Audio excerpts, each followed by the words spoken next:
2 Chronicles chapter 5. When all the work Solomon had done for the temple of the Lord was finished, he brought in the things his father David had dedicated, the silver and gold and all the furnishings, and he placed them in the treasuries of God's temple, the ark brought to the temple. Then Solomon summoned to Jerusalem the elders of Israel, all the heads of the tribes and the chiefs of the Israelite families, to bring up the ark of the Lord's covenant from Zion, the city of David. And all the men of Israel came together to the king at the time of the festival in the 7th month. When all the elders of Israel had arrived, the Levites took up the ark, and they brought up the ark and the tent of meeting and all the sacred furnishings in it.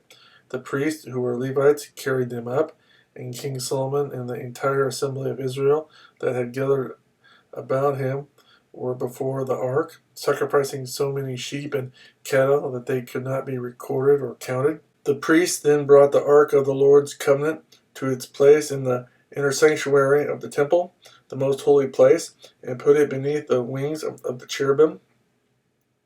The cherubim spread their wings over the place of the ark and covered the ark and its carrying poles. These poles were so long that their ends, extending from the ark, could be seen from in front of the inner sanctuary, but not from outside the holy place, and they are still there today. There was nothing in the ark except the 2 tablets that Moses had placed in it at Horeb, where the Lord made a covenant with the Israelites after they came out of Egypt.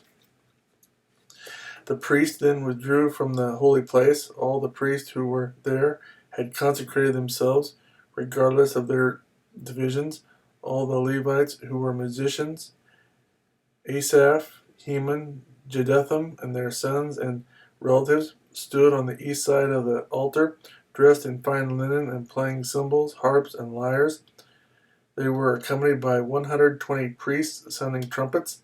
The trumpeters and singers joined in unison, as with one voice, to give praise and thanks to the Lord.